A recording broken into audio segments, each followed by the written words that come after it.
할렐루야. 네, 이 새벽에 나오신 여러분들 환영하고 축복합니다. 오늘도 우리 예수님의 방법대로 살아가는 복된 하루가 되시기를 간절히 바랍니다. 자, 여호수아 6장은 여리고성이 무너지고 이제 라합의 가족이 구원받는 아주 귀중한 사실을 소개해 주고 있습니다. 자, 요단강을 마른 땅같이 건너게 했다. 이 소식은 여리고성에 전해졌고 여리고 사람들은 두려움에 빠졌습니다. 그들은 성문을 굳게 잡고 출입하는 자가 전혀 없었더라.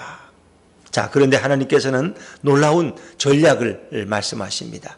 이제 여호수아에게 명령해서 하루에 한 바퀴씩 온 백성들이 진열을 정비하고 맨 앞에는 무장한 군인, 그 다음에는 양각나팔을 부는 7 제사장, 그리고 그 뒤에는 언약궤, 그리고 그 뒤에는 백성들이 따르는데 온 무리가 하루에 한 번씩 여리고성을 돌고 돌아와서 또 쉬라는 것입니다. 그 둘째 날 또 한 바퀴, 셋째 날 또 한 바퀴, 그래서 6일 동안 한 바퀴씩, 2바퀴를 돌아도 안 돼요. 꼭 한 바퀴만 돌아야 돼요. 그리고 마지막 7째 날에 7바퀴를 돌고 그리고 양각나팔을 불며 온 백성이 소리를 지를 때 그 성이 무너져 내렸더라.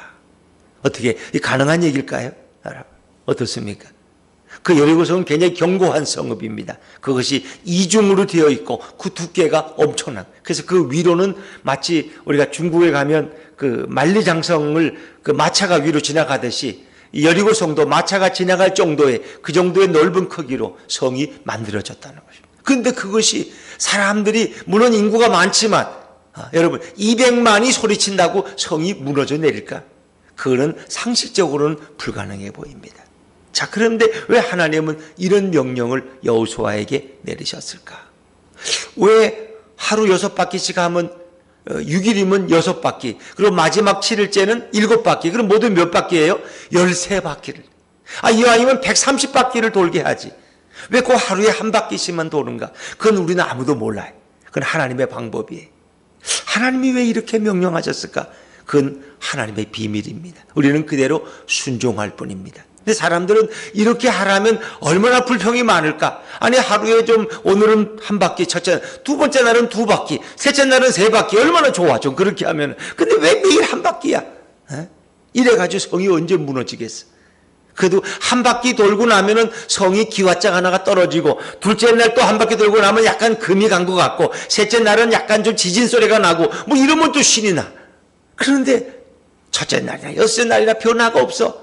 기도해도 그거고 돌아도 그거고 아무런 변화가 없을 때 답답하지 않습니까, 여러분? 우리는 이게 기도가 응답이 되는 거야 뭐야, 이거 하나님이 또 살아계시는 거야 뭐야, 뭐 되는 게 있어야지, 뭐 좀 징조가 있어야지 말이야. 안 그래? 아무런 낌새가 없어. 징조가 없어. 중국은 뭐 1년 전에 뭐 리안성이라고 하는 의사가 이 코로나 바이러스를, 신종 바이러스를 뭐 예고했다고 그러는데 오히려 그를 공소장을 쓰고 오히려 그를 대해서 유포자로 그를 처벌하려고 중국 정부를 했다 그러는데, 지금은 이제 그분도 병자들을 살리려고 사투하다가 자기도 코로나 바이러스에 걸려서 결국 돌아가셨어요. 사람들은 늘 새로운 얘기를 하면은 믿질 않아요. 저 미친놈이라고, 저 괴담 유포자라고, 무슨 그런 게 있느냐고. 야, 여러분, 정말 이스라엘 백성들은 이걸 순종할 수 있었을까? 이게 뭐 하는 짓이야? 아니, 우리가 이렇게 하려고, 이 미친 짓 하려고 40년 동안 한결같이 달려왔어? 안 그렇습니까, 여러분? 그 많은 희생을 치르고 여기까지 왔느냐고, 이 미친 짓 하려고. 아니, 공성태를 줘서 성을 어떻게 치는 방법, 사다리와 뭘 좀 줘서, 무기를 줘서 성을 기어오르는 밧줄을 주든지 말이에요. 드론을 띄우든지. 이게 뭐예요? 말도 안 되잖아요. 근데 이 말도 안 되는 방법을 통해서 하나님은 말이 되게 하시는 분이 우리 주님이신 줄로 믿습니다. 그게 하나님의 방법이에요. 그러니까 인간의 이성으로는 이해할 수가 없는 거예요. 그래서 성경은 뭐라 그래요? 고린도전서 1장 25절에 보니까 하나님의 미련한 것이 사람보다 지혜 있고 하나님의 약한 것이 사람보다 강하다는 거예요. 우리는 늘 인간의 이성, 우리의 기준에서 모든 걸 판단해. 그런 분들이 제일 피곤한 분들이. 회사에서는 이렇게 하는데 왜 교회에서는 이렇게 주먹구구식이냐고. 우리 회사에서는 나 이렇게 하는데 왜 교회에서는 이꼴로 하느냐고. 꼭 회사에서 하는 방법, 세상에서 하는 방법을 가지고. 여러분, 교회는 믿음의 방법, 믿음의 방법. 우리가 볼 때는 어리숙하고 말도 안 되는 것 같지만 그것은 주님이 말씀하시는 대로 교회는 순종해야 된다는 거죠. 자, 그래서 하나님의 방법과 인간의 생각은 다를 때가 너무나 많이 있어요. 특별히 여러분 보세요. 이렇게 말도 안 되는 방법을 통해서 여리고성을 허무는 주님은 뭘 명령하셨어요? 주 예수를 믿으라. 그리하면 너와 내 집이 구원을 받으리라. 아니 어떻게 예수를 믿는다고 어떻게 우리 집과 우리 가족이 구원받을 수 있어? 예수를 믿고 영접하면 주님의 보혈이 너의 죄를 다 씻었고 그리고 너는 구원받는다. 예수님이 이 땅에 다시 재림하실 때 너가 죽어도 천국 간다. 너 영혼은 이제 건진받았고 너의 모든 죄는 사함받았다. 그걸 뭘로 증명해? 근데 하나님 우리에게 말씀하셨고 우리는 그걸 믿고 순종하는 거예요. 여러분 이 라합이라는 여인이 자기 나라를 배신하고 2명의 정탐꾼들을 숨겨주었어요. 그것도 옥상에 3대에 숨겨주었다가 자기 군사들을 속이고 그들을 안전한 길로 피신시켰어요. 그리고 그들에게 너희가 여리고성을 멸망시킬 때 우리 가족을 구원해달라고 그랬어요. 근데 이 정탐꾼들이 뭐 다른 걸 주는 것도 아니에요. 무슨 손에 증표를 주는 것도 아니에요. 너희 집, 이 옥상에 있는 집에 너희 가족을 다 불러 모으고 거기다 빨간 줄 하나 내리라는 거야. 그거밖에 없어. 그거밖에 없어. 무슨 여호수아에게 증명할 수 있는 무슨 증명서를 줄 것도 아니에요. 금덩어리를 주는 것도 아니에요. 근데 빨간 줄 하나, 빨간 줄. 그 아이들이 장난하느라고 떼버리면 어떡하려고. 그런데 하나님의 구원은 거기 있었다는 거예요. 결국 여리고성이 허물어질 때 모든 여리고성 안에 모든 백성들은 다 진멸하는데 짐승들도 진멸하는데 라합과 그의 가족은 밖으로 이끌어내서 안전하게 지내도록 했다는 거죠. 그리고 그들은 그 성에 그대로 거주했다는 이스라엘 사람들과 함께 거주해서 이스라엘 백성이 되는 그런 예식을 치르게 되겠지요. 여러분 보세요. 어찌 보면 하나님의 구원 방법은 참으로 말도 안 되는 것 같아요. 근데 하나님은 우리가 온전히 그 방법 앞에 순종하기를 원하신다는 거예요. 그래서 인간들은 충분히 불평할 수 있기 때문에 하나님 뭐라 그래? 말하지 말라는 것입니다. 자, 우리 오늘 10절 말씀은 10절입니다. 10절 말씀 한번 읽어보죠. 10절 시작. 여호수아가 백성에게 명령하여 이르되 너희는 외치지 말며 너희 음성을 들리게 하지 말며 너희 입에서 아무 말도 내지 말라. 그리하다가 내가 너희에게 명령하여 외치라 하는 날에 외칠지니라 하고 아멘. 우리는 다 일가견이 있고 나름대로 다 지식과 식견이 있는 사람들이에요. 그래서 뭔가 한 가지 사건 나면 할 말이 너무나 많아. 할 말이 너무나 많아. 이거 미친 짓이야. 내가 알기는 이거 이렇게 하면 안 되는데 여호수아가 뭔가 이거 여호와의 군대 장관을 만나더니 뭔가 헷가닥한 거 아니면 잘못 들은 거 아닐까 이게 뭐 못 먹을 걸 먹은 게 아닐까 이게 무슨 전쟁이야. 이래가지고 어떻게 여리고성이 허물어져. 말도 안 되지. 그렇지 않아요? 근데 그 말도 안 되는 걸 통해서 하나님 인간을 구원하고 이스라엘 백성이 가나안에 들어가는 길을 여신다는 거예요. 그래서 오늘 우리는 뭐예요? 세상 사람들이 볼 때는 미련해 보여도 우리 십자가의 구원, 십자가의 진리를 믿고 오늘도 예배하는 줄로 믿습니다. 여러분 여기 있는 십자가 물론 이것도 우상이 될까 봐 많은 교회들은 이 십자가도 벽에다 안 겁니다만은 여러분 십자가에 달리신 예수 그리스도가 그 보혈을 흘리심으로 그 보혈로 인해서 내 모든 죄가 사함받고 그분이 죽었다가 부활하심으로 어떻게 내 영혼이 천국으로 인도받고 영혼이 주님과 함께 살 수 있을까? 이것은 하나님의 방법이 하나님의 방법. 그래서 세상 사람들이 볼 때는 말도 안 되는 거예요. 고린도전서 1장 8절에 보니까 십자가의 도가 멸망하는 자들에게는 미련한 것이요 구원을 얻은 우리에게는 하나님의 능력이라 할렐루야 그랬습니다. 세상 사람들 어떻게 저 십자가 앞에 가서 저 달린 예수를 믿으면 어떻게 구원을 받아? 그러나 그것은 하나님의 구원의 능력이다. 하나님이 그렇게 정하신 것이고 하나님이 그렇게 말씀하시고 선포하신 것이. 그래서 우리들에게는 인내와 순종을 요구하고 계시는 것입니다.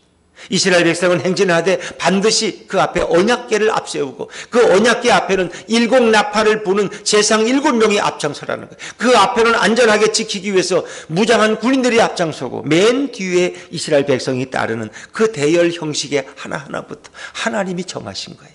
그리고 인간은 순종할 뿐이에요. 결국 인간에게 뭐예요? 주님 우리에게 인내와 순종을 요구하고 계신다는 거예요. 그래서 하나님의 전쟁은 칼과 창의 전쟁이 아니에요. 또 그 전쟁은 우리의 선병이 아니라 하나님이 직접 앞서서 행하시는 전쟁이라는 거예요. 그래서 우리는 이것을 홀리워 성전이라 그래요. 여호와의 군대 장관이 어제 아침에 우리가 말씀 나눌 때 칼을 들고 여호수아 앞에 서 계신 거예요. 바로 그분이 그 전쟁을 진두지휘하고 그분이 그 전쟁을 직접 이끌어 가시겠다는 거예요. 너희는 내 말에 온전히 순종하라는 것이. 그래서 이 모든 것을 진멸한다. 그 성 안에 있는 모든 생명 있는 것은 살려두지 말고 다 진멸하라. 우리는 그것을 헤렘이라, 헤렘. 하나님의 명령하신 거예요. 생명이 있는 것 살려두지 않습니다. 왜? 그 땅은 우상의 땅이기 때문에. 그 짐승들을 우상에게 드렸던 것이고 그 사람들은 다 우상에 전염되어 있기 때문에 그들을 살려두면 안 된다. 단 거기서 이제 금과 은과 이런 것들은 여호와의 곳간에 드리라고 명령하지 않습니까?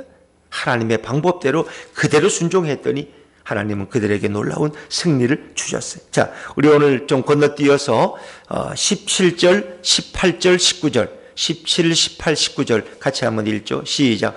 이 성과 그 가운데 있는 모든 것은 여호와께 온전히 바치되 기생라합과 그 집에 동거하는 자는 모두 살려주라.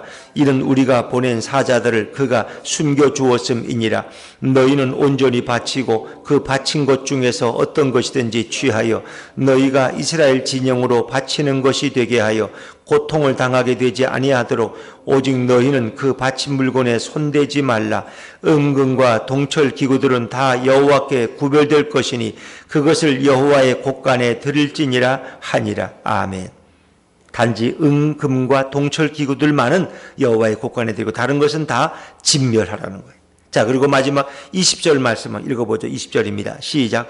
이에 백성은 외치고 제사장들은 나팔을 불매 백성이 나팔 소리를 들을 때 크게 소리질러 외치니 성벽이 무너져 내린지라. 백성이 각기 앞으로 나아가 그 성에 들어가서 그 성을 점령하고 그랬어요. 그리고 성 안에 있는 모든 남녀들 양과 소를 다 칼날로 진멸했다는 것입니다. 하나님의 방법대로 그들은 믿고 순종한 것밖에 없는데 결국 그것이 그대로 이루어졌다는 것이죠. 히브리 11장 30절에 보니까 믿음으로 7일 동안 여리고를 두루다니며 성이 무너졌으며 믿음으로. 결국 그것은 믿음의 방법이라는 거죠. 하나님의 말씀하신 것을 그대로 믿고 순종했더니 여리고성이 허물어졌더라. 오늘 이 방법은 오늘 우리들에게도 그대로 적용되는 줄로 믿습니다. 오늘 이 땅 우리는 하나님의 방법대로 살아야 돼. 성경의 원리대로. 그리고 하나님이 우리가 말씀하시는 대로 우리는 살아가야 돼. 내 인간의 이성과 지혜를 의지하시면. 그래서 여호와의 방법은 우리의 생각과 다르고 여호와의 생각은 우리의 생각보다 높다는 거예요. 여호와의 길은 우리의 길과 다르다는 것입니다. 오늘 우리를 믿음의 사람들은 바로 그 길로 순종하고 나아가야 된다는 것입니다. 오늘 세상 사람들은 별로 약속을 안 지킵니다. 그 약속이라는 건 뭐냐? 약간 속이는 거라 그랬어요. 오늘 많은 공약들, 앞으로 총선이 있으니까 국회의원들이 얼마나 많은 공약을 또 우리 마을을 위해서 뭘 하겠다고 얼마나 많은 공약. 다 그것은 공허한 약속에 불과한 거예요. 공수표예요, 공수표. 그러나 우리는 거기 너무 익숙해. 사람이 어떻게 말을 다 지키고 약속을 다 지키고 다 이렇게 속이고 사는 거지. 다 그러는 거지. 인간이 다 연약한데. 그런데 하나님의 방법은 그렇지 않습니다. 오늘 라합에게 했던 이 천한 여인, 이 기생, 이 잡부와 같은 여인에게 했던 이 구원의 약속은 그대로 이루어집니다. 그래서 어찌 보면 여호수아라는 이름은 후세에, 원래 호세아의 아들 여호수아인데 그의 이름이 예수아라고 변화되어지고 나중에 신약에 가면 예수라는 이름으로 불려집니다. 여호수아라는 이름이. 결국 여호수아는 그 두 명의 정탐꾼의 보고를 듣고 그 라합의 가족을 특별히 보호하도록 전 군대에게 명령을 내렸고 그대로 실행합니다. 여러분, 오늘도 예수님을 통해서 우리의 구원은 반드시 이루어질 줄로 믿습니다. 예수님이 우리에게 약속하신 거예요. 주 예수를 믿으라 그리하면 너와 내 집이 구원을 받는다. 예수님이 약속하신. 나는 길이요 진리요 생명이니 나로 말미암지 않고는 아버지께로 올 자가 없다는 거예요. 주님의 약속이. 여호수아가 이스라엘 백성들 속에서 라합과 그 가족을 온전히 보호하고 살려냈듯이 오늘 예수님께서는 당신의 약속대로 우리들을 이 죽음과 파멸의 재난 가운데서 구원하실 줄로 믿습니다. 그게 바로 믿음이에요. 믿음으로 살 때 구원받는 거예요. 믿음으로. 오늘도 하나님의 약속은 1.1핵도 틀림이 없다는 것입니다. 붉은 줄을 내린 그 가정은 반드시 보호받고, 그리고 라합의 가문은 참으로 하나님의 참으로 위대한 족보 속에 들어가는 예수 그리스도의 육신적 조상 속에 그 이름을 남기게 되는 것이죠. 오늘 하나님은 여호수아 6장의 구원의 방법을 통해서 오늘 우리들이 어떻게 이 땅을 살아가야 될 것인가를 말씀해 주고 있습니다. 인간의 생각으로는 도저히 말도 안 되는 것이지만 거기에 하나님의 방법이 있고 우리가 순종해야 될 이유가 있습니다. 오늘도 우리는 이 주님의 명령 앞에 순종하며 예수 그리스도와 동행하는 축복과 승리의 삶이 되시기를 주의 이름으로 축원합니다. 기도하겠습니다.